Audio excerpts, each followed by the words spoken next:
माझं म्हणणं त्यांच्यापर्यंत नक्की पोहोचलंय आत्याबाई. पाषाण हृदयी माणसं असतात ही जानकी. शिवाप्पाने तुम्हाला भेटण्याची इच्छा व्यक्त केली आहे. तुमच्या पोटामध्ये जे बाळ आहे की नाही ते दादाचंच आहे. तुला आश्चर्य नाही वाटलं मी तुला परत इथे बोलवून घेतल्याचं? तुला काय वाटतं मी काय निर्णय घेतला असेल तुझ्या नवऱ्याच्या बाबतीत? मला एवढंच वाटतं की तुम्ही कधीही कुठलाही निर्णय चुकीचा घेणार नाही. हुशार आहेस तू. खरं तर तुझ्या नवऱ्याऐवजी तूच राजकारणात असायला हवं होतंस. नाही, मी फक्त खरं बोलते आणि हा खरेपणा मी माझ्या नवऱ्याकडून शिकले.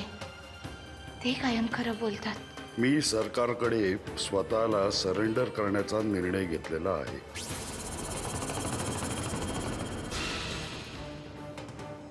आणि त्याआधी मी असं घोषित करतो की नरसिंह किल्लेदार यांची बिनशर्त सुटका व्हावी.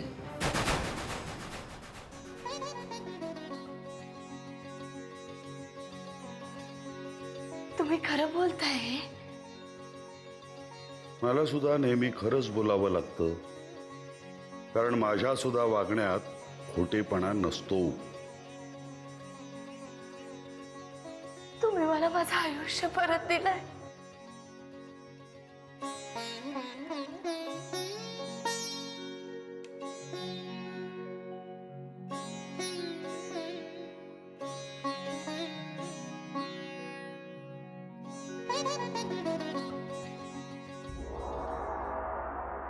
हाँ बोडक्या बोल. हॅलो सुगंधा, हे बघ मी निघालो गावाला. गावाला म्हणजे? अगं अजून काही तास इथं राहिलो ना तर तू वाकणीस मला जिथं नाही सोडायचा. वाकणीस? अरे पण त्याचा काय संबंध आहे या सगळ्याशी? ते तू त्याला जाऊन विचार. मला का मधल्यामध्ये मारतीस? किती पैसे मिळणार आहेत माहितीये ना तुला? माहितीये, चांगलं माहितीये. अगं पण तो पैसा खर्च करायला मी जिथं तर पाहिजे ना. गावाकडे कसा बी नाटकांमधून काम करून पोट बहीण मी, पण इथं नको. ए बोडक्या, जास्त शहाणपणा करू नको. ऐक तिथंच थांब, येते मी. अगं पण ऐक तरी माझं.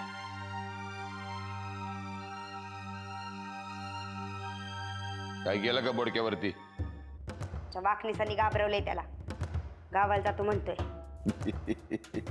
तुला बोललो होते की नाही वाकणीसला भले भले घाबरत्यात. या आगीशी खेळू नको तू. किल्लेदार म्हणजे आग आहे, आग.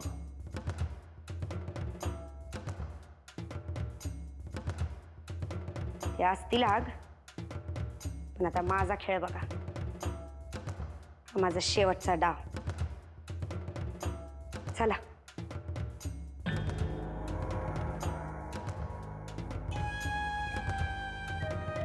चला.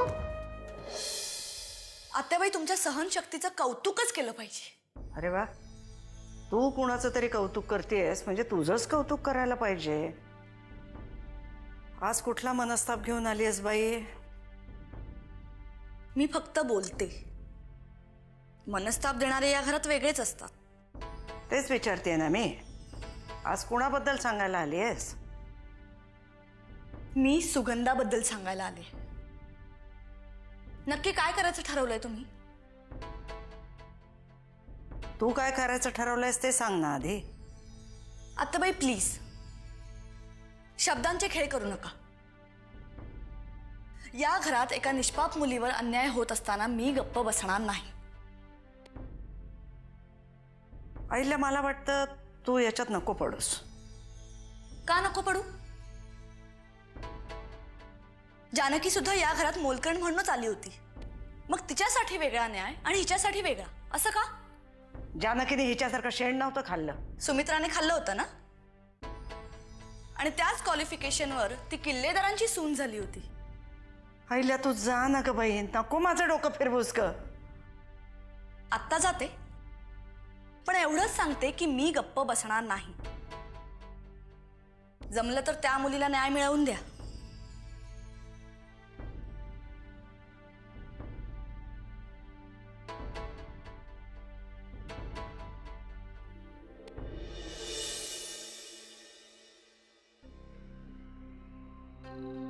बकुळाबद्दल कळलं, वाईट वाटलं. चांगली मुलगी होती.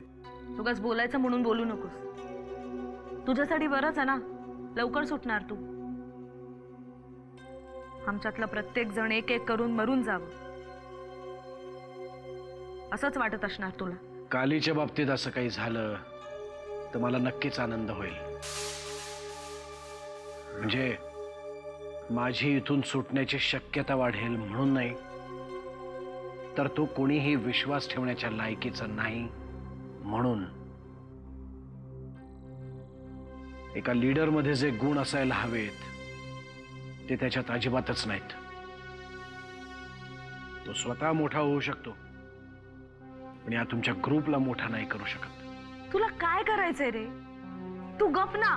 हे बघ, मला काही घेणं देणं नाही का, पण राजकारणात इतकी वर्ष काढल्यानंतर कोणता माणूस लीडर म्हणून किती मजल गाठू शकतो एवढं तर निश्चित कळू शकतं मला. उग्रवाद्यांची का होईना, पण तुमची सुद्धा एक टीम आहे. पण तुमचा लीडर होण्यासाठी तोही योग्य नाही आणि तोही.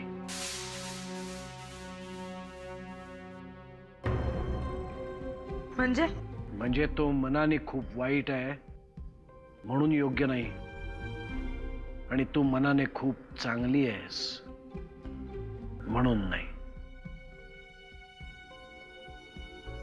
या सगळ्यांमध्ये वेगळी असलेली, निगरगट्टपणाचा फक्त मुखवटा चढवलेली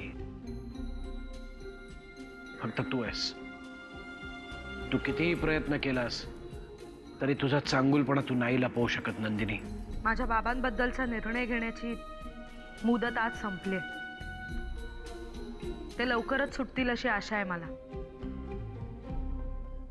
त्यानंतर तुला आमच्या ग्रुपची काळजी करायची गरज नाही. माझे बाबा आणि आम्ही सगळे ते पुढे चालू ठेवू. तू तिकडे तुझं राजकारण चालू ठेव. वाईटातूनही चांगलं होतं हा अनुभव मला आला. इतके दिवस मी तुमच्या कैदेत आहे. मला असंच वाटायचं की उग्रवादी निर्दयी असतात, पण तुला भेटल्यानंतर तुमच्यातही माणूस दडलेला असतो हे जाणवलं.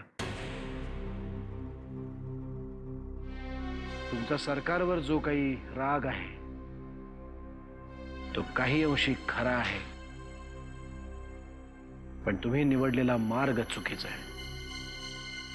इथून मी जिवंतपणे सुटेन की नाही मला माहित नाही, पण जर सुटलो तर तुमच्या प्रश्नांचा नक्कीच विचार करेन. वचन आहे माझं, आणि हे एका राजकारण्याचं वचन नाही आहे, तर एका बापाने आपल्या मुलीला दिलेलं वचन आहे.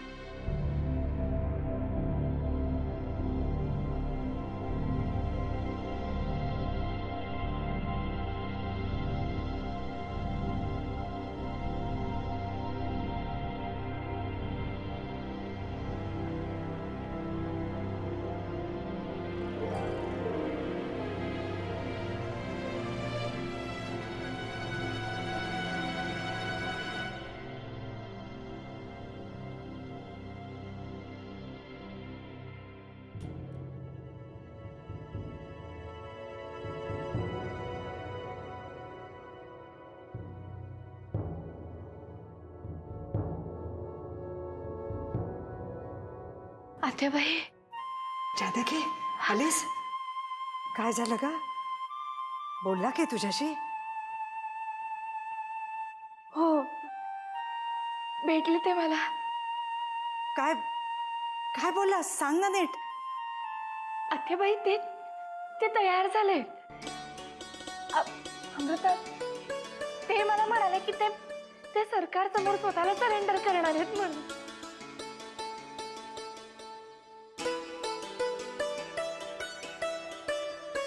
अगं काय सांगतेस काय? खरं बोलते आत्याबाई. तुम्ही ताई, आपण अर्धी लढाई जिंकली आत्याबाई.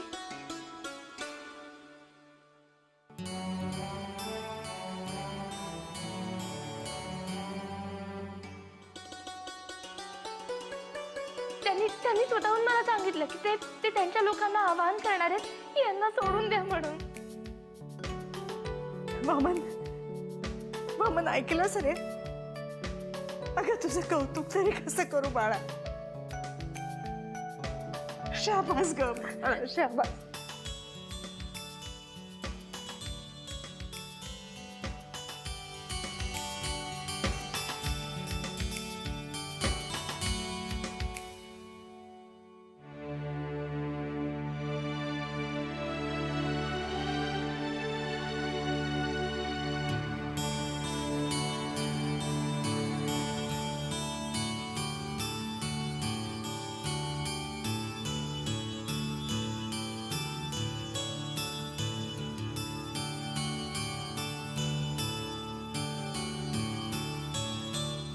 खाली खाली खाली खाली.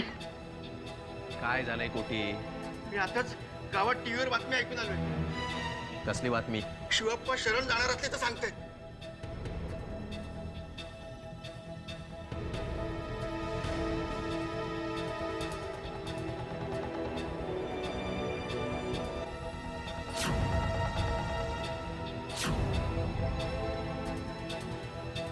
आणि आपल्यालाही सरेंडर व्हायला सांगितलंय. काय? होय. शिवाप्पा मला मान्य नाहीये. नरसिंहाला तर सोडणार नाहीच आहे मी. तू हरला असशील बे, मी नाही हरलो. खाली खाली खाली माझा ऐक. खाली खाली खाली माझा ऐक. खाली माझा ऐक. धनप्पा खाली खाली माझा ऐक तर.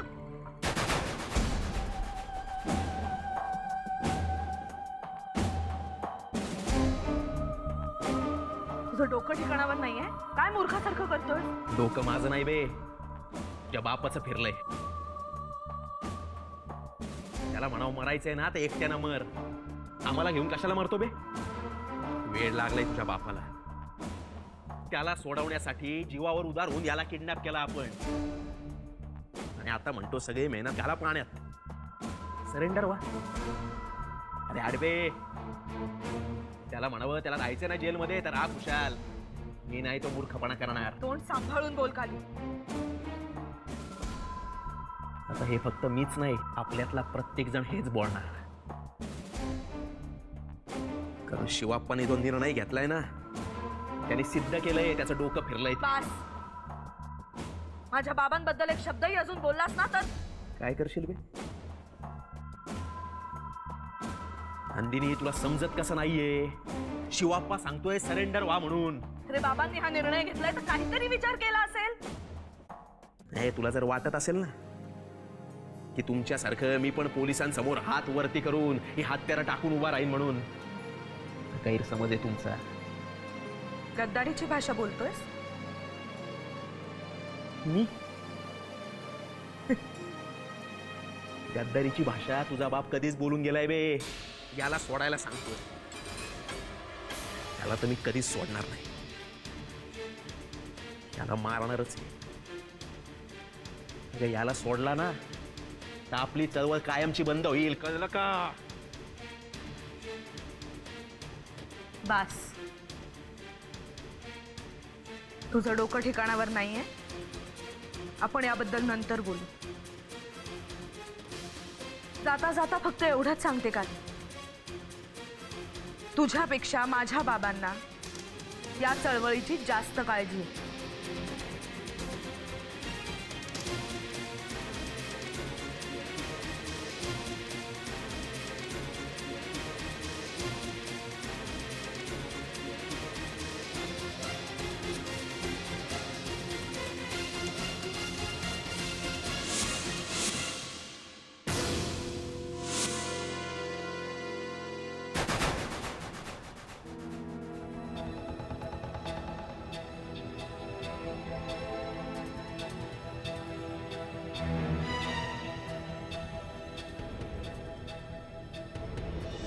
तू म्हणाली सत्य ते खरं आहे.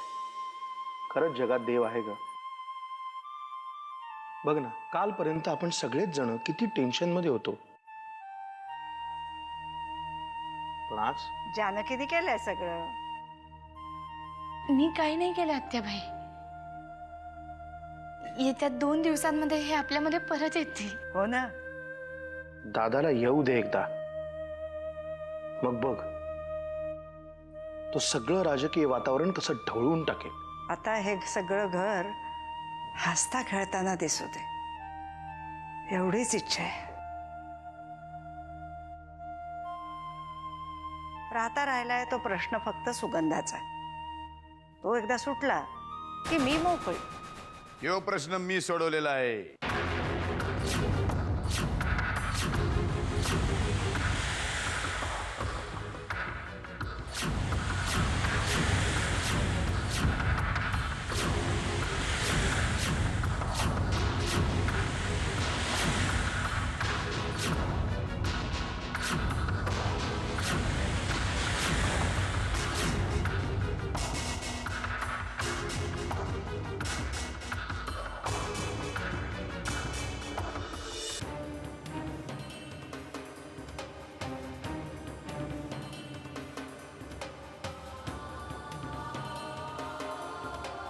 ते तोंडात साखर पडू आत्याबाई.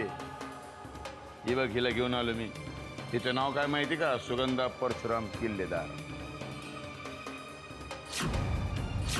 काय? मला वाटलं होतं पहिलं आश्चर्य तुला वाटणार, पण मंदिरामध्ये जाऊन लगीन करून आणलं तिला. तिचा काका होता बरोबर, बजाजीराव. बरोबर नाही नाव? बजाजीराव काय बोडके. त्यानं तर लगीन लावून दिले. जाताना म्हणला माझ्या पोरीला सुखात ठेव रे बाबा. रडत होता, खूप रडत होता. हे बघ, ही कुठे गेलं, खिसा कुठे गेला? ही बघ, मंदिरामधली पावती लगीन केल्याची.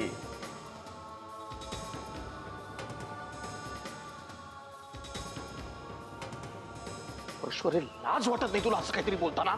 लाज तुला वाटायला पाहिजे मोठ्या भावाला असं बोलताना. तर बाजूला चल, आत्याबाईची पाया पडू दे. चल ग बाई, ये आशीर्वाद घेऊन ये. थांब, खबरदार, पुढे आलास तरी याद राख. ह्या घरात तुझी हिला घेण्याची हिंमत कशी झाली? बाबा, घराण्याची आबरू वाचवली मी, कळलं की नाही? एका गरीब अनाथ पोरीला आधार दिला मी. मग कुठे जाणार होती बिचारी ती? काय ग? मग सुगंधा, तू आता आणि वहिनी तुम्ही चालू करू नका. चला, ते घरची लक्ष्मी आहे, ती आल्यावर ते काय माप बीप असते ते भरा. चला, ते नसेल जमत तर आरतीचं ताट घेऊन या. नुसतं बघत बसू नका. चला, ये समी. गेली वाटतं ताट आणायला. चला.